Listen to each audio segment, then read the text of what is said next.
Being an English chef in Western Oklahoma, I made it my mission to bring new flavors and experiences. One of my favorite ones is a Southern Indian curry. To create this dish, I cubed some beef sirloin and rubbed it with a mix of turmeric, garam masala, ginger, garlic, some broken curry leaves. I love how this powerful combination of spices creates a warm mixture of smell and taste to the meat. Using my wok, I will melt some coconut oil, throw in some mustard seed, cumin seed, curry leaves, let that simmer for a few minutes with some dried red chili, followed by diced green chilies, tomatoes, red onion, and then your dried spices of garam masala, the turmeric, some coriander, a little bit more chili powder, salt and pepper. After simmering the beef, I will complete the dish by adding its final ingredient, yogurt. I will then let the entire dish gently simmer for an hour or longer if you wish. I love this dish because having traveled the world and met people from all over the world, it encompasses all of those experiences and opens people's minds to new and different flavors.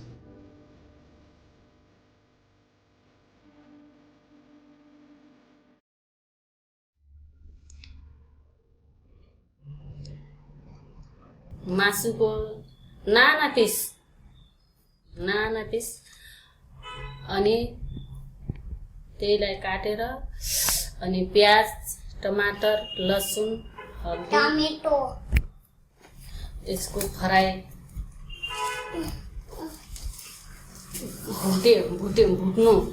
भुटेर त्यसपछि त्यो मासुलाई साथमा हाल्नु पर्यो मिलाउनु पर्यो अनि थोडा पानी हालेर त्यसलाई 15-10 मिनेट छोपेर राख्नु पर्यो छोपेपछि त्यसपछि त्यसलाई हल्लाउनु पर्यो चलाउनु पर्यो चलाएपछि त्यसमा थोडा पानी सुक्खा बनाऊ त यसै सुक्खा बनाउँदा त्यसलाई राम्रोसँग चलाउनु पर्यो पानी हाल्नु पर्यो त अनि थोडा पानी माछा प्याज टमाटर काट्नु पर्यो त्यसलाई भुट्नु पर्यो त्यसपछि मसलालाई सबलाई भुट्नु पर्यो त्यसपछि नानो पानी हाल्नु पर्यो नानो पानी हालेर त्यसलाई पानी उमाल्नु पर्यो पानी उमालेर माछालाई हाल्नु पर्यो माछालाई हालेर ढाक्नु पर्यो ढाकेर ओ माय गॉड एकचोटि मात्र फर्काउनु बस त्यसलाई निकाल्नु पर्यो त्यसपछि खानु पर्यो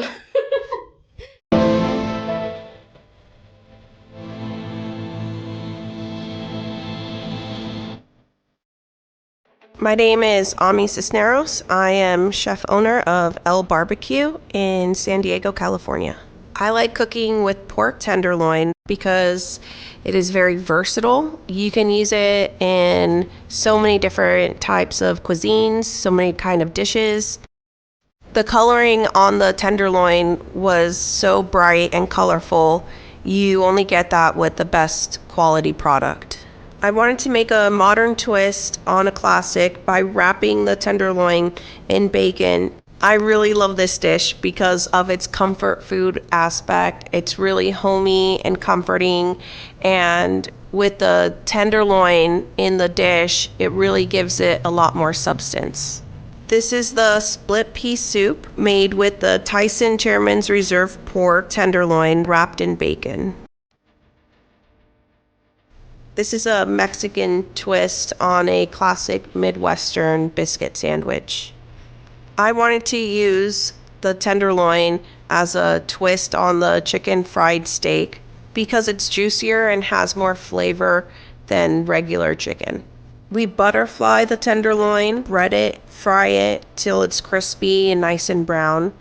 I really love this dish because of the creaminess of the rajas, cuts through the spiciness of the chile de árbol, and you get the nice crunch and juiciness from the tenderloin. This is the Kentuxican on a cracked pepper biscuit with creamed poblano chilies, bacon chile de arbol jam, and a chicken fried pork tenderloin. What I loved about the Tyson Chairman's Reserve pork tenderloin in this dish was how well it maintained its juiciness in the smoker. As soon as I cut into the tenderloin, I can see how juicy it is. I can see the smoke ring on the tenderloin and how flavorful it is. I paired the tenderloin with our sweet blueberry guajillo jam, dusted it with chicharron, and garnished with diced apples. I really liked pairing the tenderloin with the blueberry guajillo jam because you get the sweet and savory aspect of it. This is the pork tenderloin that we rubbed with our house pork rub and smoked with blueberry guajillo jam, chicharron, and apple. I wanted to use the Tyson Chairman's Reserve pork tenderloin on this sandwich because it's a lighter take on a traditional barbecue sandwich. I really loved how tender, juicy, and flavorful this sandwich is. Using the pork tenderloin in this sandwich really highlights the versatility of this cut. I really like this sandwich because the thinly cut tenderloin really allow me to put more meat in my sandwich because even though it's a leaner cut, you still get that juicy, delicious barbecue sandwich. This is the Tyson Chairman's Reserve pork tenderloin, glazed with spicy tamarind barbecue sauce, served on brioche on a bed of apple and cabbage coleslaw, charred white onion, and pinto soup beans. For this dish, we decided to sear and smoke the tenderloin on our smoker to get a nice crust and delicious smoky notes. The mole really adds deep, rich flavor to this juicy tenderloin. I paired with pickled red onions to really give it an acidic kick and crunch. I really love how the richness of the mole pairs with the smokiness of the tenderloin and its clean presentation on this traditional Mexican dish. This is the Tyson Chairman's Reserve pork tenderloin glazed with mole on a bed of Spanish rice with pickled red onions and cilantro.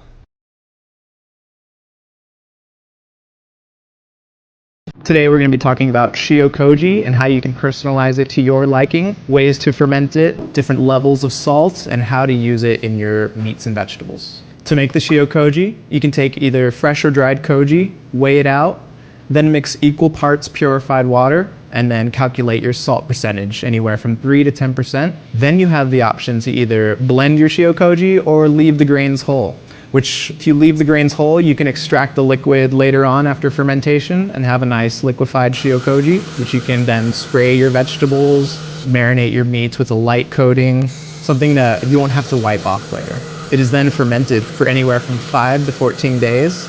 When fermenting shio-koji with a lower salt, say 3%, fermentation is going to happen much quicker. It'll be a little funkier. There will be much more lactic acid buildup, as opposed to when you use a higher salt ratio, which is traditional, sitting somewhere around 10%.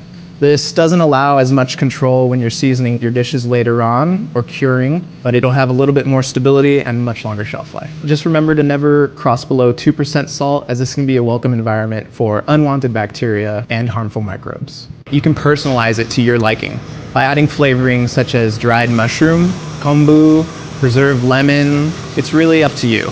And this will allow you to personalize your shio-koji to your flavor profile.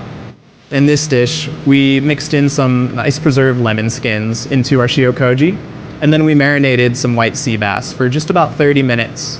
Depending on the size of the cut of your protein, you'll want to marinate anywhere from a quick 30-minute to a full day. The enzymes will work on the protein surface and will convert the proteins into amino acids.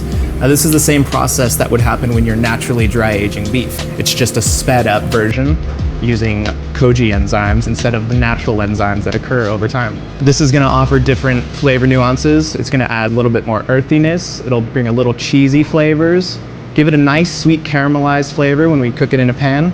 Shio koji naturally does have a lot of sugars, and this is because of the enzymes in the rice converting starch into simple sugars. For that reason, anything we marinate or cook after we've marinated in shio koji, we'll have to cook very gently. And this is why I love the Control Freak, because we can adjust our settings to gently cook it while not scorching, not over caramelizing, and getting just the perfect temperature in the middle while forming a nice crust on the outside. In addition to being used to marinate proteins, it can also be used great with vegetables. You can use it as a pickling base. It can also be used as an all-purpose seasoning, just like soy sauce. So for this dish, I made a simple risotto. Normally, risotto is finished with Parmesan cheese, which gives it nice, salty umami. I decided to finish with miso paste, which is going to give it those same qualities with a little more of a personalized flavor. And if you wanted to omit the butter, this would be a great vegan option. I paired everything with a yuzu kosho vinaigrette, which I made with some local chilies, yuzu, calamansi, shallots, chives, a little bit of oil, and brought it all together and topped the fish. Then I plated it with a mix of roasted and pickled mushrooms and a dusting of smoked shoyu powder. Shio koji is just the tip of the iceberg when it comes to exploring koji ferments. It's a great way to personalize your style as a chef and to explore different options of how to enhance the flavor of different ingredients and to really bring out your personal flavor profiles.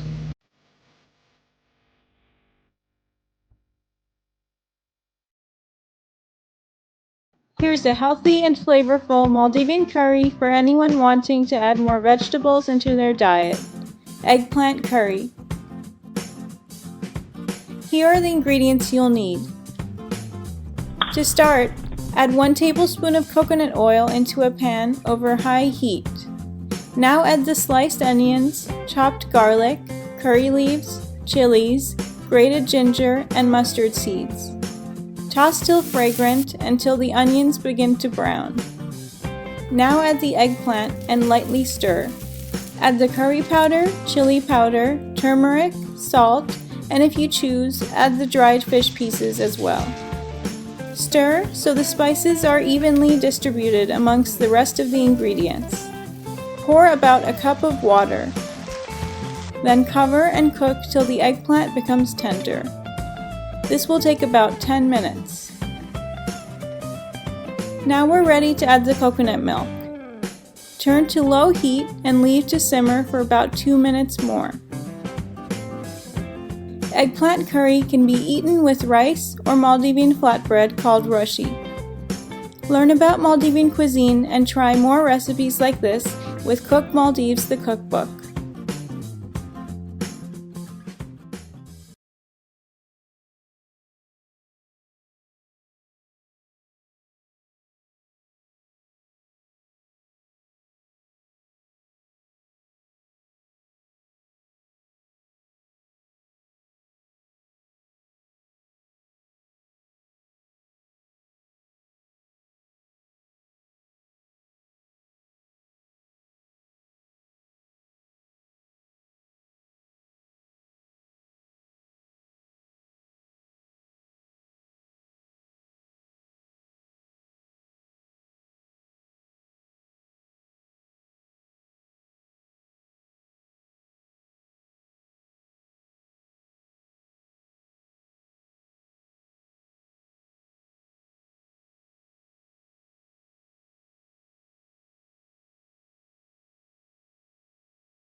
Let's make an epic roast pork belly sandwich. Salt and dry pork belly overnight.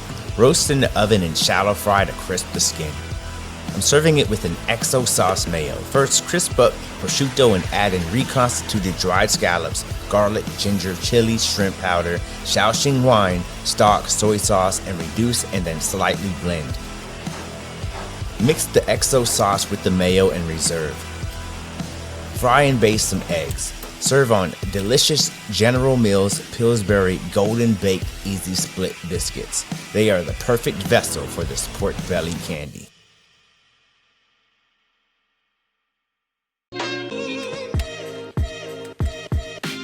My name is Keith Lord, owner of Strategy 14. Today I'm going to show you how to make hoshigaki.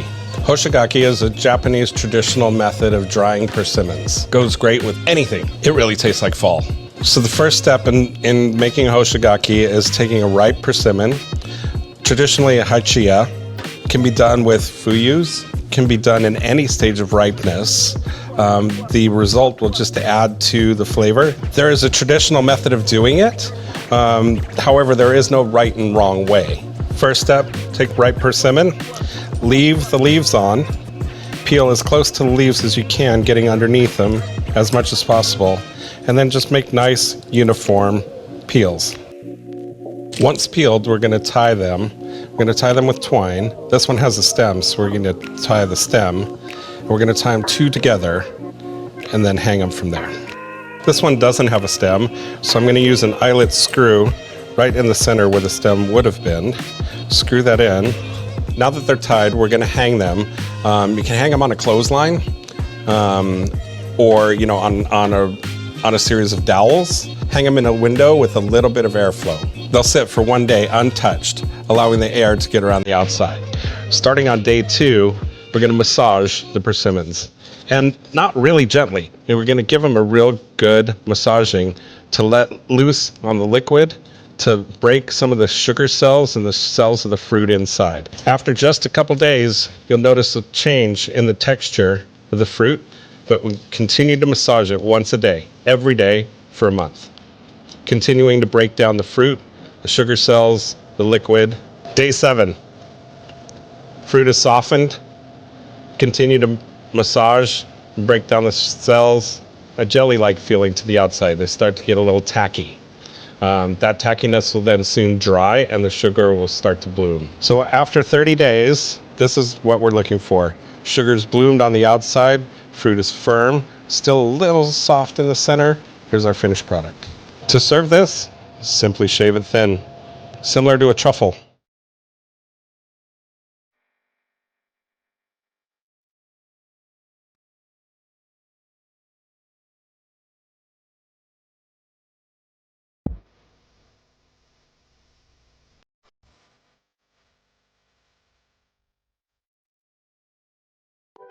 My style of cooking is a melting pot of my traditional background in Indian cuisine from growing up in a traditional Gujarati family to my professional background as a chef in my travels from all over the world. So I kept the Tyson Chairman Reserve pork tenderloin very simple. I just crusted the outside with fennel and salt. All the flavor that's stemming from this dish comes from the mushroom masala. So that way we could really showcase the flavor of the protein and have this nice accompaniment. To make the mushroom masala, I added some ginger and green garlic and finished with my blend of tandoori masala. In a lot of Indian cooking style, we actually don't pre-toast the spices ahead of time. We bloom them in the cooking process, which actually releases a lot of the aroma and the flavors and really helps kind of transform how we're using these spices and really melt it into the dish. This dish is great because it's something that I would definitely feel proud about putting on one of my menus. It's paying homage to Indian flavors and adding some culinary technique and just being able to create a beautiful dish with a lot of elegance and harmony.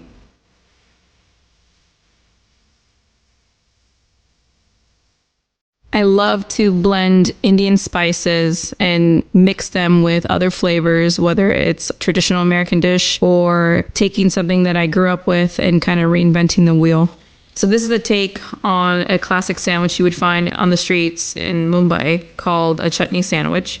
To make the masala fried pork loin, I sliced thin medallions out of the Tyson Chairman Reserve pork loin. We seasoned it with the masala blend and salt and soaked it in buttermilk for about an hour. After that, we were able to bread it in flour and then fry it.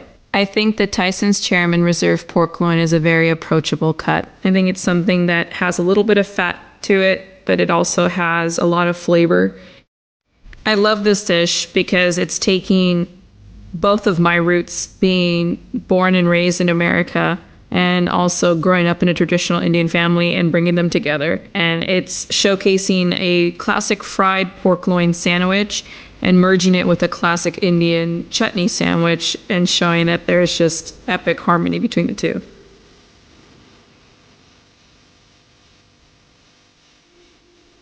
This is my take on a traditional shish kebab. Instead of lamb, I used Tyson's Chairman Reserve pork shoulder. It added another element of sweetness to the dish. To complement the sweetness of the pork, I added my own spice blend, including ginger, some green garlic, fresh coriander, and some lemon juice to balance out the flavors. I formed the shish kebabs and then placed it on the grill to get some char to get these nice smoky flavors that you would traditionally get out of a tandoor oven. I did a turmeric stir-fried cabbage consisting of red cabbage, ginger, serrano chili, cilantro, mustard seed, and various spices. It's just a great combination because you have similar spices in the cabbage dish that you have in the shish kebab, except there's this contrast in flavor because you have more spice and more fragrance, and then you have this beautiful sweetness that kind of balances the harmony of everything. I love this dish because I think it's just definitely me on a plate. It's kind of all over the place, all these different regions, utilizing all these different beautiful ingredients, but yet it works and it creates a harmony that you wouldn't expect.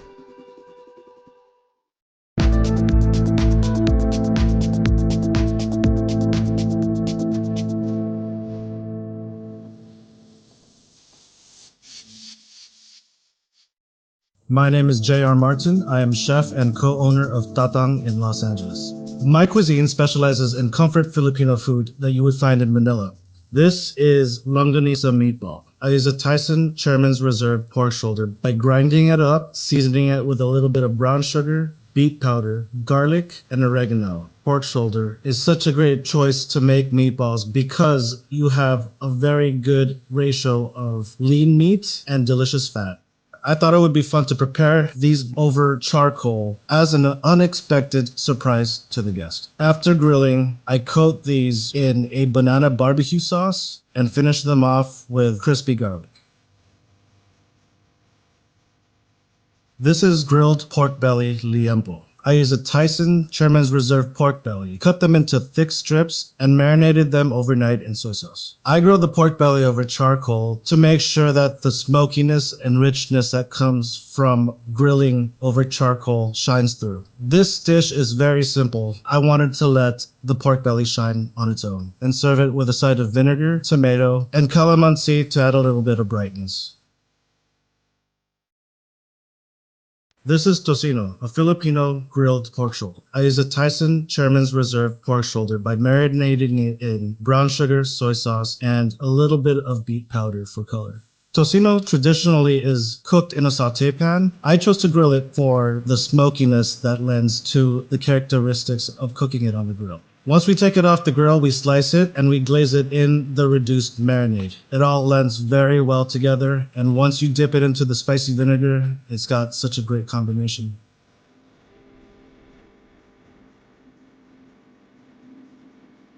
This dish is crispy pork belly. I took the Tyson Chairman's Reserve pork belly, cut them into strips, scored them, and braised them in soy sauce, vinegar, garlic, bay leaf, and black pepper. Once I've braised them to the point of tenderness, I cool them down, cut them up, and fry it. It's important to braise pork belly ahead of time to make sure that you've got a nice melt-in-your-mouth experience with a crunchy, crispy outside. Crispy pork belly is one of our best-selling dishes. It's something that everyone enjoys, and it's just such a classic Filipino comfort food. This dish is beef brisket beefsteak. I used Tyson Chairman's Reserve beef brisket by slicing them into quarter-inch strips and braising them till tender in garlic, black pepper, and soy sauce. Beef brisket works so well in this dish because it has a great balance of rich, flavorful fat and tenderness. We reserve the braising liquid and turn it into a nice thick gravy, which lends itself well to the crispy potatoes and is highlighted by the calamansi juice. This is our version of a classic comfort food dish reimagined.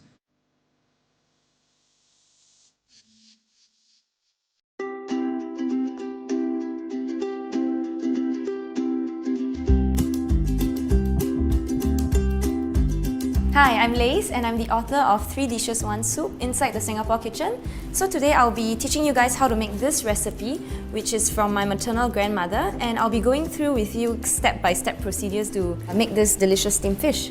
Basically, this fish dish is perfect for people who hate fishy smell because we'll be using all the pungent ingredients like tao chio sauce, which is a fermented soybean paste, and there's this bunch of aromatics which will cut through any fishy taste. So when you steam it all together, it will be really aromatic and delicious. And for the steamed fish, you can choose to use either a whole fish or a fillet is perfect as well. In the recipe book, I specified red grouper, but today we have white snapper. You can choose whatever fish that's convenient for you. So when you have a whole fish, in order to ensure even heat distribution during the steaming process, you can score the fish on each side around 2 to 3 times. So you make an incision down, but not all the way through, just halfway, and the other side as well before you steam the fish. And usually for getting the freshest fish, I will go to a trusted store in my neighborhood wet market. There'll be 1 or 2 particular stores where I really trust the product. If you're not sure, you can just go to the wet market, and usually if the queue is really long and all the aunties and uncles are hoarded there, it would be a safe bet. If not, just trust your eyes and your nose. Just pick up the fish and smell it. It shouldn't smell smelly, and the eyes shouldn't be cloudy. So let's start with the sauce. And the base of the sauce is made from these 3 aromatics, which is ginger, garlic and chili padi. For this one here, I have pounded them together in a mortar and pestle to kind of release the flavor compounds. What you can do as well is to just finely mince everything with a knife. And yeah, let's get started with the sauce. Pour some sesame oil inside, and it has to be really low heat because you don't want the aromatics to burn before they have a chance to release their flavors. So what we're doing now is just stir frying the aromatics until they release their flavors and brown.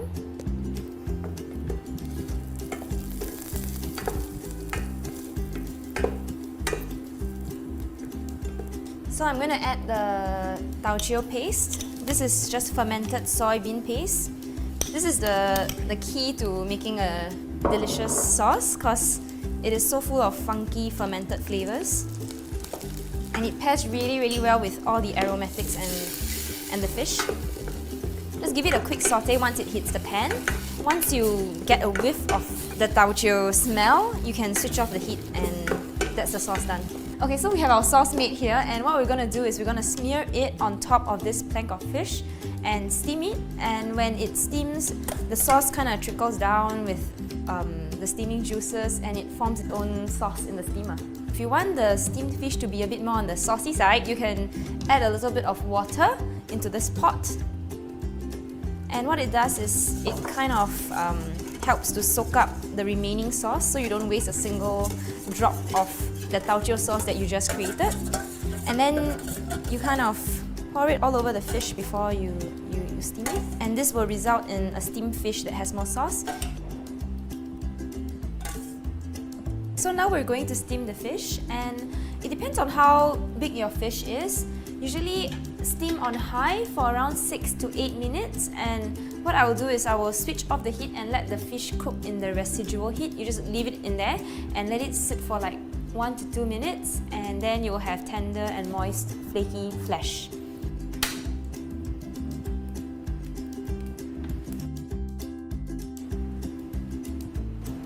Okay, so we have our steamed fish. As you can see, the sauce has pooled all around and it will be flavored by all this yummy stuff.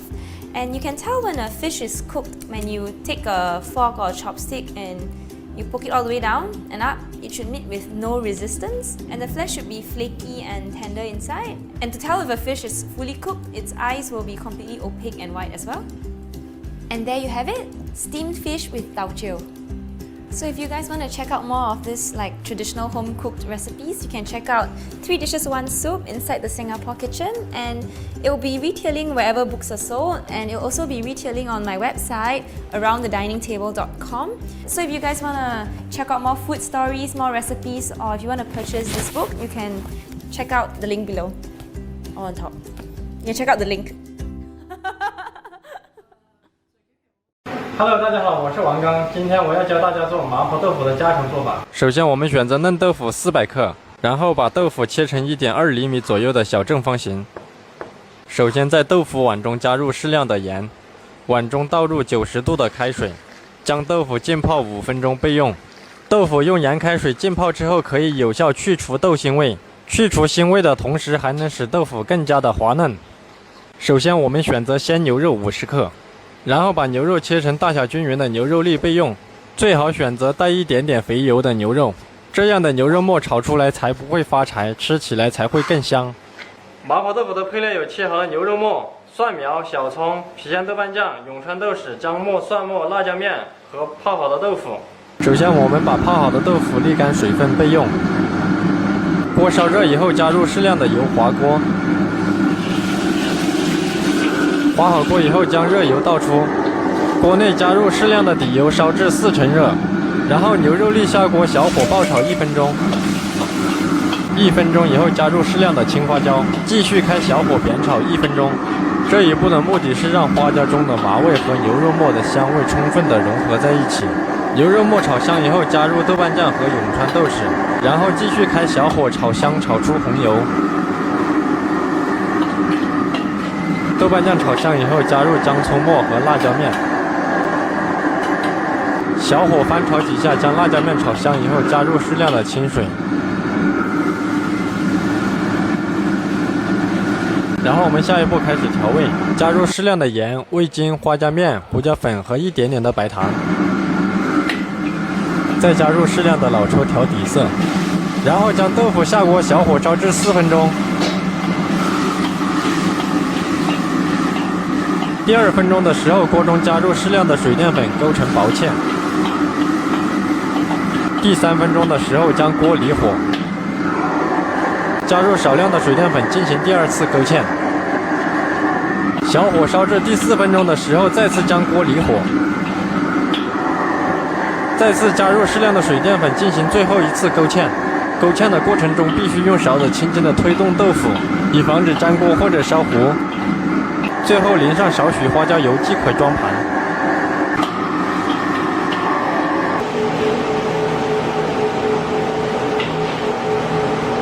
最后撒上花椒面和大蒜叶，麻婆豆腐就制作完成。想知道麻婆豆腐为什么需要离火勾芡的粉丝朋友们，可以关注作者在评论区的回复。本期视频到此结束，喜欢我的作品可以关注头条号美食作家，我是王刚，咱们下期见。